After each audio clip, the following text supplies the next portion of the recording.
Siapa yang bawa Jokowi ke Jakarta? Saya membawa ke Jakarta dari Solo untuk jadi gubernur. Saya bawa. Saya ke Ibu Mega. Ibu, ini calon baik orang PDP. Jangan. Bentar datang lagi. Akhirnya beliau jadilah gubernur. Kasih tahu semua itu termul itu. Jokowi jadi presiden karena saya. Saya yang bantu Jokowi. Boleh tanya sama beliau. Kasih lihat foto ini. Saya yang bantu. Saya yang bawa. Tiba-tiba jadi presiden. Saya bilang lah, belum cukup pengalaman. Jangan. Nanti rusak negeri ini. Pak izin menanggapi pernyataan Pak JK kemarin sempat menyinggung Pak Jokowi terkait menjadi presiden karena ada jasanya Pak JK, itu tanggapannya seperti apa Pak? Ya, saya ini bukan siapa-siapa. Saya orang kampung.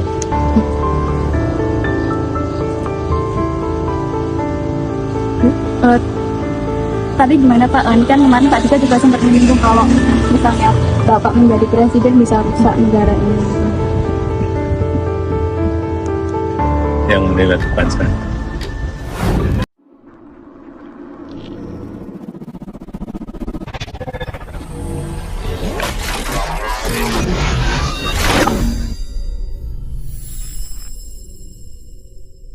Wahai Amerika, wahai Rusia, wahai semua negara-negara yang merasa kuat dan adikuasa, jangan pikir kalian benar-benar berkuasa, karena kami adalah bangsa dengan peradaban yang punya skala waktu 18 generasi. Sehingga ilmu kita, manajemen kita akan jauh melebihi kalian semua. Cuman masalahnya sekarang belum tepat presidennya, gitu aja. Anda harus tahu diri Anda loh ya. Ketika Anda melakukan sesuatu itu datangnya dari hati Anda, dari pikiran Anda, atau dari roh Anda. Hati saja itu ada beberapa lapis. Kalau dalam Al-Quran ada kolbun, ada dhaukun, ada fuadun, itu macam-macam. Jadi kalau Anda marah sama istri, sama suami, itu perhatikan, ini marahnya marah permukaan apa marah agak dalam, itu perhatikan. Demikian juga kalau masalah sosial, masalah politik nasional, itu jangan terlalu mudah marah kalau sesuatu Anda belum bisa memahami. Karena sesuatu itu paham atau tidak, misalnya gini, makanan asin, manis, pahit, dan seterusnya itu kan tidak hanya tergantung makanannya, tapi tergantung lidahnya, betul tidak? Ketika Anda merasakan pahit, gini, Anda kena COVID, terus tidak bisa membau.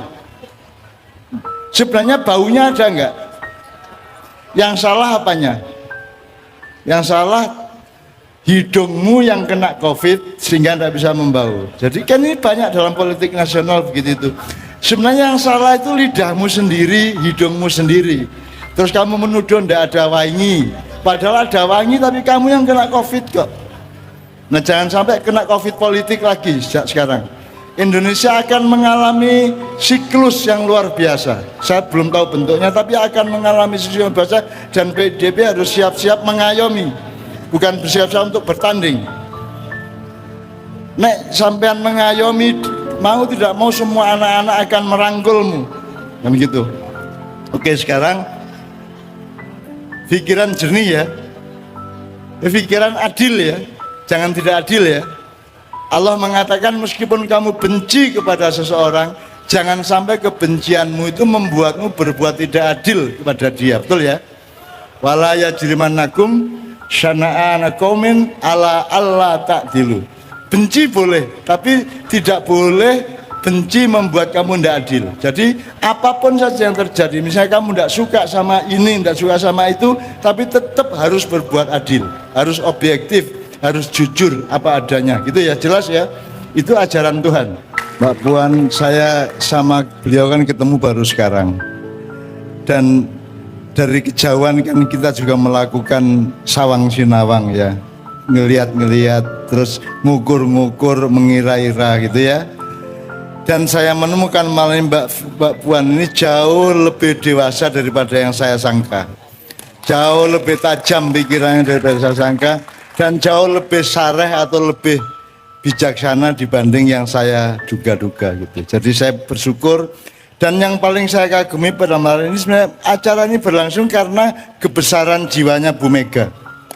Betul enggak?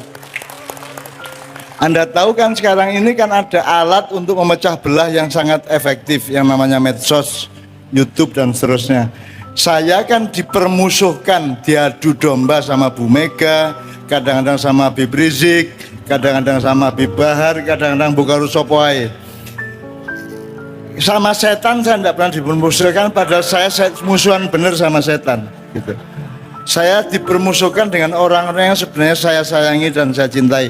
Dan Bu Mega tidak terpengaruh sedikit pun oleh permusuhan itu. Bu Mega tidak punya rasa marah kepada saya, benci kepada saya, bahkan ngoyak terus. Beliau yang ndawuhi saya, Cak Mbok datang 3 tahun. Beliau juga pernah datang ke Markas Maya untuk menyampaikan hajatnya Bu Mega. Pak Idam Samawi juga menyampaikan. Dan baru sekarang ini kita temukan karena saya sudah lega menemukan Indonesia yang akan datang, yang akan luar biasa. Jadi saya itu tiap malam minta mimpi kepada Allah, minta dikasih petunjuk. Dan seminggu yang lalu sebelum saya menyusun konsep-konsep untuk malam hari ini, saya itu dikasih mimpi oleh Allah.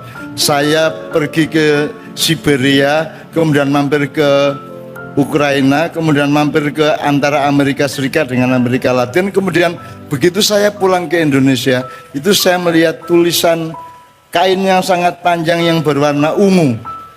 Ungu itu warna surga, dan ungu itu dalam bahasa Jawa adalah bangkit, bangun.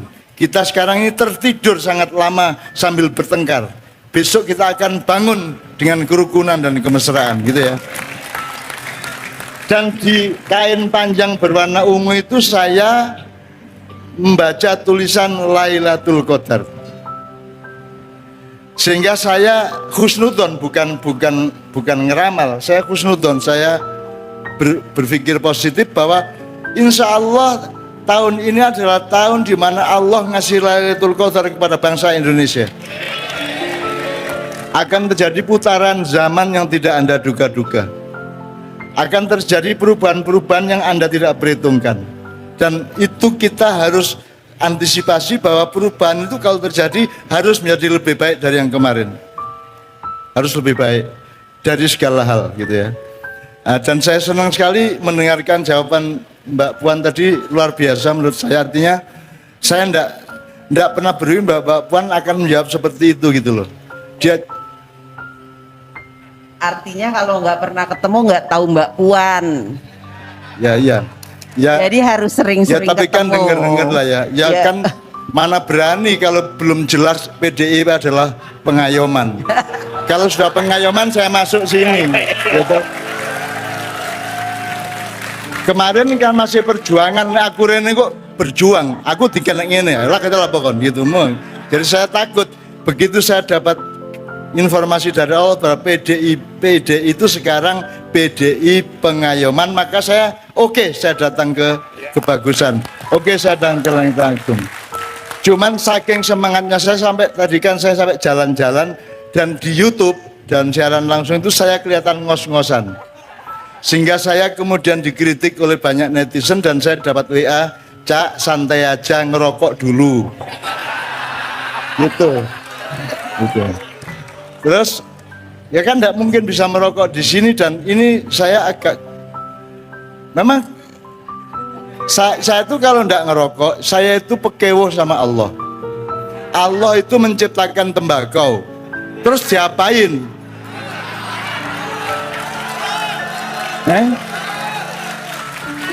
Apalagi kalau sampai saya anti tembakau, kan saya berhadapan sama malaikat. Anti tembakau kan ya, duduk kan gitu kan. Jadi saya tidak berani anti rokok, tidak berani. Kalau memang rokok itu tidak baik, tolong para dokter, para ilmuwan melakukan penelitian tembakau itu diapain supaya manfaat. Karena tidak mungkin Allah ngasih tanaman tanpa manfaat. Betul tidak? Oke, kalau teknologi dari tembakau menjadi rokok itu tidak bermanfaat, tolong teliti lagi, dibikin apa, sayur kek, lalap kek gitu loh. supaya manfaat, karena tidak mungkin tidak manfaat. Rabbana ma khalaqta hadza batila. Jelas ya, tidak mungkin Allah menciptakan siapapun dimanapun tanpa manfaat. Oleh karena itu saya sangat mantap malam ini, karena kita memang wajib jadi orang Indonesia, bukan kebetulan. Kita ditakdirkan, diwajibkan untuk membela Indonesia, membangun Indonesia, mewangikan Indonesia. Itu adalah takdir dan kewajiban. Itu amanah dan perintah Allah. Beliau diperintah jadi cucunya Bung Karno, mau tidak mau, dan beliau taat. Dan seluruh bangunan cita-cita beliau dibangun berdasarkan perintah Allah itu. Jadi ini kita di sini perintah Allah. Jangan dibilang nggak syar'i, syar'i banget ini. Ini syar'i karena itu syariat Allah. Syariat Allah itu artinya aturan Allah. Baik yang menyangkut orang sholat, ibadah mahdoh, maupun alam semesta, sungai, ekosistem, dan seterusnya. Maka di PDIP saya menganjurkan, sekarang ekosistem di Indonesia, Indonesia kan negara yang paling subur, makmur, luar biasa. Tongkat kayu dan batu jadi tanaman, kurang piye ya. Dan tidak ada di seluruh dunia, hanya Indonesia yang sesubur itu, semakmur itu, dan rempah-rempahnya tidak terbatas. Betul enggak? Covid sebenarnya kalah sama rempah-rempah. Kalau Anda melihat kurva atau grafik keterpaparan Covid di Indonesia dengan di negara lain, Anda akan kagum.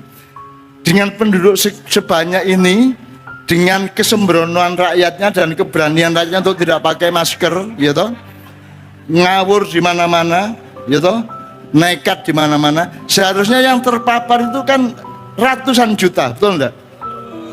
Tapi faktanya tidak. Malaysia lebih banyak, Vietnam lebih banyak, bahwa penduduknya hanya 1/10 kita. Jadi kita ini bangsa yang dahsyat, bangsa yang top. Tolong setiap pemimpin menyadari itu dan berangkat mensyukuri masa depan Indonesia dengan kesadaran bahwa Indonesia adalah bangsa istimewa. Tanahnya istimewa, tanamannya istimewa, rempah-rempahnya istimewa, mentalnya istimewa, gitu. Nggak bisa dibikin sedih, Bu, Mbak Puan. Ini nggak bisa sedih. Sudah jelas nggak bisa makan, sudah jelas jualannya nggak laku, sudah jelas susah di rumah terus, dihilang-hilang sampai ngiler. Tapi yang guyang-guyu, Bu. Cek cengenges saya, ketemu aku cek merokok aja, gitu. Bangsa Indonesia kok, gitu. Bangsa yang tidak tertandingi, tidak tertandingi. Kalau orang Amerika mengalami kayak Anda, modern. Orang Jepang, orang Cina mengalami kayak Anda, modern. Tapi kita tidak. Kita tetap bangkit. Kita punya Bung Karno di dalam jiwa kita, gitu kan? Saya tidak mengatakan Bung Karno itu nabi apa enggak, tapi pokoknya kan faktanya kita itu punya Bung Karno, gitu ya. Dan nyun sewu yang mohon maaf ini Bu, yang Anda Mbak ya, aduh sepuran ya. Tapi jangan khawatir Mbak Puan, saya ini justru merasa lega karena dipanggil Mbah. Saya ini gelar saya Mbah, bukan profesor, bukan doktor, bukan menteri, bukan kiai, bukan habib, bukan gus. Saya ini Mbah. Dan saya seneng meskipun mangkel. Senengnya karena itu gelar yang paling dahsyat. Kalau gini, kalau saya mbahmu, apakah saya harus pinter? Kalau saya tidak pinter, kamu pecat sebagai mbah enggak? Gitu? Kalau saya tidak kaya, tetap mbahmu. Jadi tidak ada persyaratan-persyaratan keduniaan untuk seorang mbah. Yang penting aku mencintaimu dan kamu mencintaiku. Gitu aja. Jadi mbah itu hanya cinta. Itu yang namanya ekonomi keluarga Bung Hatta dulu, supaya kita itu punya jiwa kekeluargaan, supaya mbah itu luar biasa. Yang orang Jawa ngerti ya, bahwa Mas Joko kelingan ya, di Jawa itu Mbak Puan ada namanya mbah itu sampai 18 tingkat ya. Mbah Ya, Mbah, Buyut, Canggah, Wareng, Udeg-udeg, Gantung Siwur, Grup Pak Sinte, Debok Bosok, Gali Asem, Grup Pak Waton, Cendeng, Giyeng, Cumpleng, Ampleng, Menyaman, Menyo-menyo, dan ke-18 Trah Tumerah. Jangan ketawa. Kalau sebuah bangsa memiliki kesadaran sejarah sampai 18 tingkat. Bung Karno mengatakan jas merah. Dan kita ingat sejarah itu sampai 18 generasi. Betul enggak? Wahai Amerika, wahai Rusia, wahai semua negara-negara yang merasa kuat dan ada kuasa, jangan pikir kalian benar-benar berkuasa, karena kami adalah bangsa dengan peradaban yang punya skala waktu 18 generasi. Sehingga ilmu kita, manajemen kita akan jauh melebihi kalian semua. Cuman masalahnya sekarang belum tepat presidennya, gitu aja. Jangan marah. Jangan marah.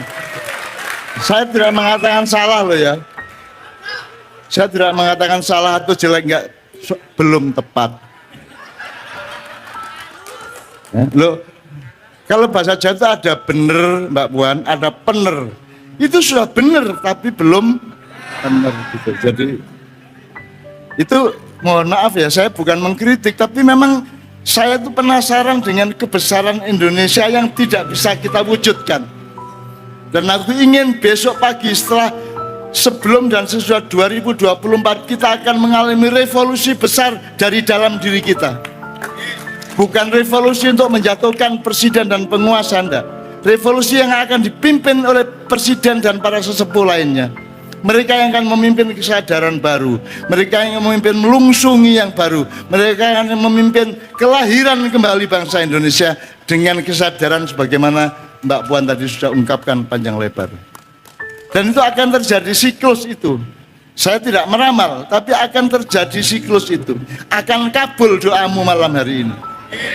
Amin ya rabbal alamin itu ya. Jadi konco-konco, saya dikritik tadi karena di YouTube saya kelihatan ngos-ngosan. Terus saya disarankan merokok. Tadi cuma sampai sekarang saya belum dapat izin dari sebelah kanan saya. Gitu. Kalau sudah dari tadi tak gini-giniin enggak. Terus tak cekel-cekel enggak. Walah. Wis ngene aku. Dene arek-arek los ngono.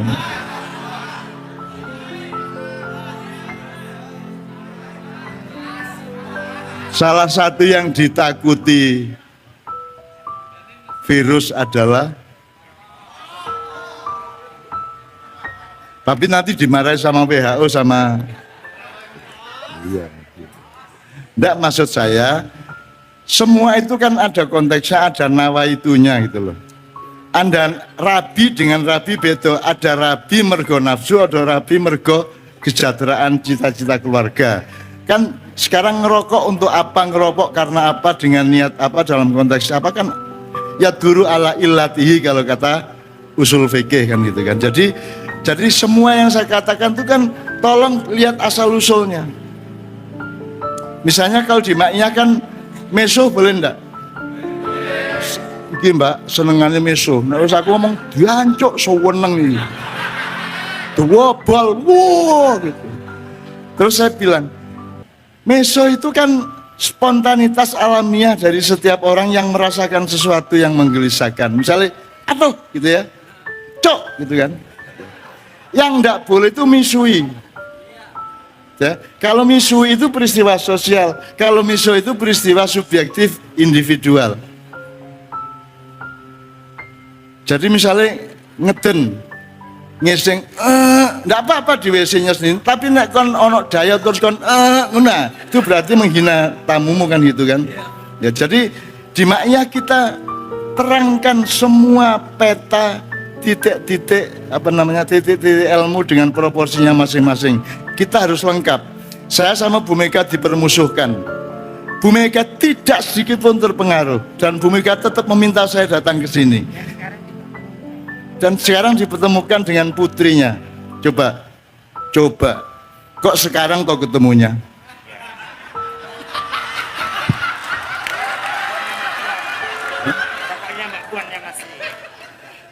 Oh, itu kan ini konotasi, itu namanya konotasi ya. Kadang-kadang orang dihukum karena konotasi orang lain toh. Itulah pikiranmu dewe. Itu kan perasaan adik saja, ya toh. Gitu, tapi kita bahagia malam ini. Kita optimis untuk Indonesia masa depan, ya. Anda adalah generasi emas. Anda adalah orang yang dijadikan oleh Allah, oleh Tuhan untuk mewarisi kekuatannya demi masa depan bersama. Wa nuridu an namunna 'alal ladzina stud'ifu fil ard wa naj'aluhum a'immah wa naj'aluhumul warithun. Aku berjanji, kata Allah, kepada semua hamba-hambaku di muka bumi yang diinjak-injak, yang dilemahkan, dia akan aku warisi kekuatanku dan akan aku jadikan pemimpin di masa yang akan datang. Anda adalah pemimpin masa depan, ya, benar ya? Ya gak nasional tok, ya di kampung barang ndak masalah, ndak masalah. Kita ndak butuh kebesaran, kita tuh butuh kesungguhan, kita Bu ya. Kata beliau tadi, meskipun kecil saya ingin jadi bagian dari yang membangun Indonesia, kan gitu kan. Jadi enggak apa-apa, ketua RT enggak apa-apa. Enggak apa-apa. PDIP ranting enggak apa-apa. Asal pengayoman, gitu. Gitu ya. Jadi mulai malam hari ini Mbak Puan bahkan merespon, loh, enggak bisa PDIP mengayomi semuanya. Kalau gitu kalimatnya gini, semua pihak, semua golongan, semua parpol, semua ormas, semua kelompok saling mengayomi satu sama lain. Gitu aja, kok repot gitu. Gitu aja kok repot, kata Gus Dur. Cuman saya nggak pakai.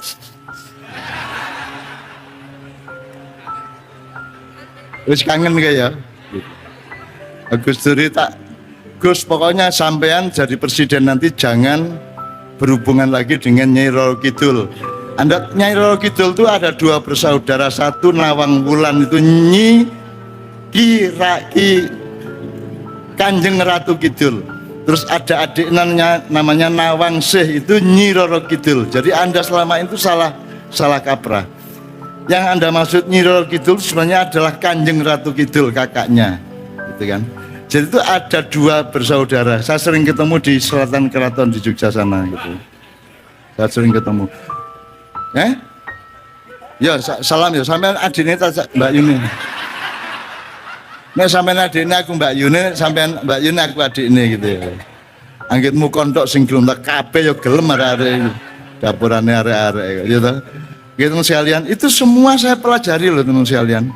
Semua Bu, Mbak Fian, semua saya pelajari. Sekarang ini saya sedang bikin drama judulnya Reriungan.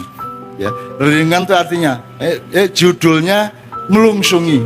Melungsungi itu Bu, lahir kembali. Kalau ular ganti kulit, kalau lobster, udang ganti ragangan. Kalau ulat jadi kepompong, jadi kupu-kupu. Kalau Garuda umur 40 tahun, Garuda akan mencakar-cakarkan cakarnya di batu-batu padas di gunung sampai tanggal.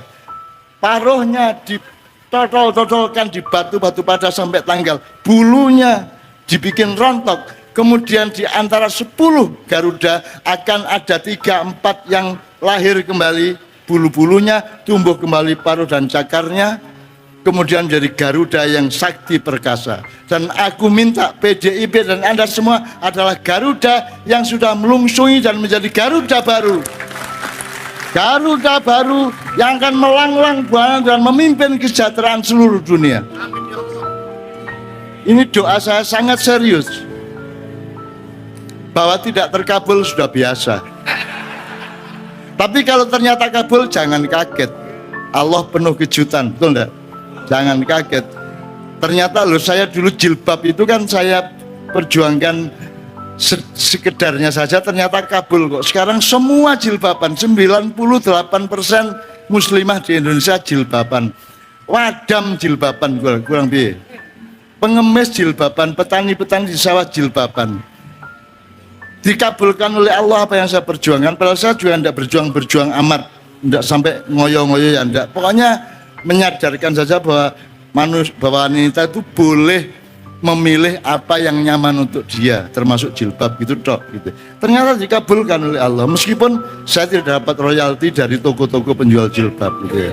Tidak ada masalah, saya tidak minta jasa, saya tidak minta apapun, saya tidak minta reward dari Anda. Aku tidak peduli engkau menghargai aku atau tidak. Aku tidak peduli engkau mengapresiasi aku tidak.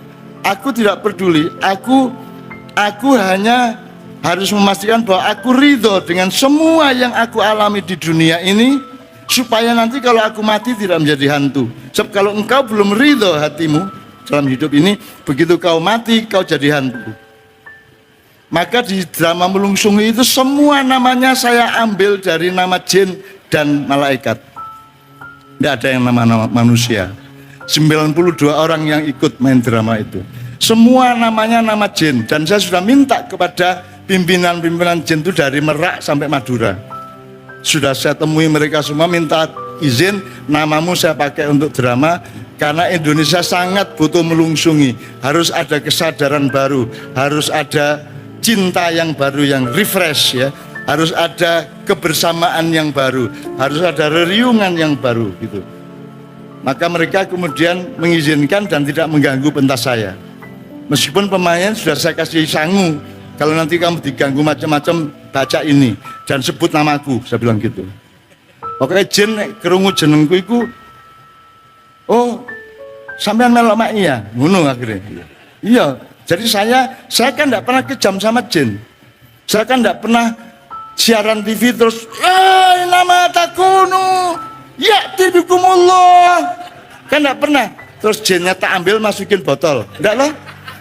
Saya selalu baik-baik sama jin.